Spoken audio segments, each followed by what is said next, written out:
صلیبی جنگوں کا آغاز کیسے ہوا اور انہوں نے یروشلم پر حملہ کیسے کیا اور اس کے بعد صلاح الدین ایوبی نے اسے دوبارہ مسلمانوں کے سلطنت میں کس طرح شامل کیا، آج ہم انہی سوالوں پر بحث کریں گے۔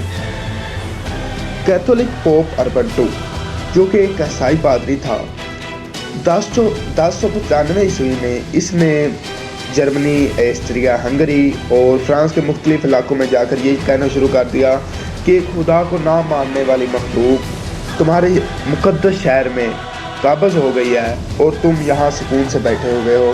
وہ وہاں تمہارے لوگوں کا خون بہا رہی ہے، نہ کسی بچے کو، نہ عورت کو، نہ کسی بوڑھے کو چھوڑ رہی ہے۔ ان باتوں کا سننا تھا کہ قوم میں ایک مذہبی ولولہ پیدا ہوا، جبکہ بات اس کے برعکس تھی۔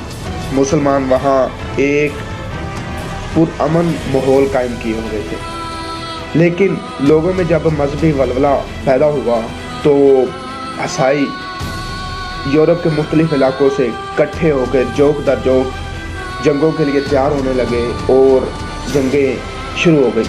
انہی جنگوں کو صلیبی جنگیں کہا جاتا ہے۔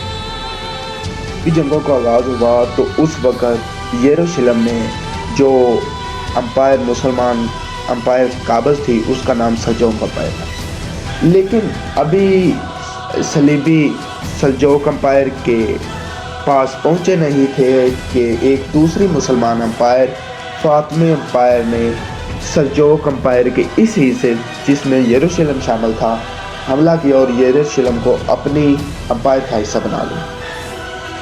جب صلیبی یروشلم میں پہنچے تو اب انہیں سلجوق امپائر کی بجائے ایک فاطمی گورنر اتحاد الدولہ کا مقابلہ کرنا تھا۔ اتحاد الدولہ 5000 سپاہیوں کے ساتھ اس شہر میں موجود تھے۔ دوسری طرف صلیبیوں کے پاس 1300 گھڑ سوار تھے اور 12000 پیدل سپاہی تھے۔ اتحاد الدولہ کے سپاہیوں کی تعداد، جو کہ ایک شہر کو پروٹیکٹ کرنے کے لیے کافی ہوتی ہے اور کافی تھی بھی، لیکن اس نے کچھ غلطیاں کی جس کی وجہ سے اسے جنگ ہارنا پڑی۔ ان غلطیوں میں ایک غلطی یہ تھی کہ اس نے عیسائی آبادی جو شہر میں عیسائی تھے انہیں شہر سے جنگ سے پہلے ہی نکال دیا۔ یہ عیسائی آبادی باہر جا کر صلیبیوں سے مل گئی، جس وجہ سے صلیبیوں کو انہوں نے جو شہر کے راز تھے جو انہیں معلوم تھے وہ بتا دیے، اور انہیں رازوں کی وجہ سے صلیبیوں کو شہر کی کمزور دیواروں اور جہاں فوجی کم تھے اس علاقوں کا پتہ چل گیا۔ جولائی 1999 میں یروشلم پر صلیبیوں نے قبضہ کیا۔ اس قبضے میں جن 2 سپہ سالاروں نے فوج کو منعقد کیا ان میں گوڈفرے اور ریمون شامل تھے جو صلیبی تھے۔ دوسری طرف جیسا کہ آپ جانتے ہیں اتحاد الدولہ تھے۔ تقریباً 88 سال صلیبیوں کا پھر یروشلم پر قبضہ رہا۔ اس کے بعد 1187 میں صلاح الدین ایوبی نے اس پر قبضہ کیا۔ صلاح الدین ایوبی نے جب اس پر قبضہ کیا تو ایک امن کا ماحول قائم کر دیا۔ اس نے کہا کہ ہر آدمی 10 دینار اور ہر عورت 5 دینار اور بچے کا اس نے 1 دینار مقرر کیا، جو اتنے رقم دے وہ شہر سے باعزت جا سکتا۔ اس وقت شہر کا جو پادری تھا عیسائی تھا، وہ اس کا نام ہرکلس تھا۔ سب سے زیادہ بے ایمانی اس نے دکھائی۔ اس نے اپنے رشتہ داروں کے صرف 15 دینار ادا کیے اور جو بھی اس کے ہاتھ لگا وہ دوسرا سارا سونا سمیٹا اور دوسرے انسانوں کی کوئی پرواہ کیے بغیر شہر سے نکل گیا۔ صلاح الدین ایوبی نے چونکہ آس پاس کے علاقے پہلے فتح کیے تھے، اس لیے شہر میں آدمیوں کی تعداد، عورتوں بچوں کی تعداد بہت زیادہ تھی۔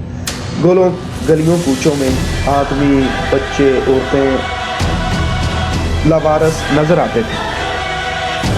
جو اس وقت شہر کا سپہ سالار عیسائی تھا جس کا نام بیلیون آف ایبلائن تھا، اس نے 60,000 آدمیوں کی رقم ادا کی اور انہیں آزاد کروایا۔ عادل جو کہ صلاح الدین ایوبی کا بھائی تھا، انہوں نے بھی بہت سے عیسائیوں کی رقم اپنے پاس سے دے کر انہیں آزاد کروا دیا۔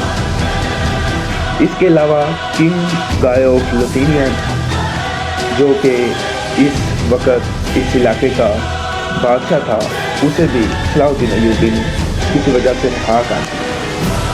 اس کے بعد یہ ایوبی امپائر میں شامل ہو گیا۔ اس کے بعد جب مملوک امپائر جو مسلمانوں کی ہی تھی وہ قائم ہوئی تو یروشلم اس کا حصہ بن گیا۔ اس کے بعد سلطان سلیم اول نے اگست 1516 میں مملوک امپائر پر حملہ کر کے اسے اوٹمن امپائر کا حصہ بنا دیا۔ اس کے بعد جب ورلڈ وار 1 یعنی 1917-18 میں اوٹمن امپائر ہاری برٹش سے، تو برطانیہ نے یہاں یہودیوں کو زیادہ تعداد میں لا کر آباد کی۔ اس وجہ سے یہودی یہاں آج بھی آباد ہیں اور مسلمانوں کو طرح طرح کی تکلیفوں کا درد دے رہے ہیں۔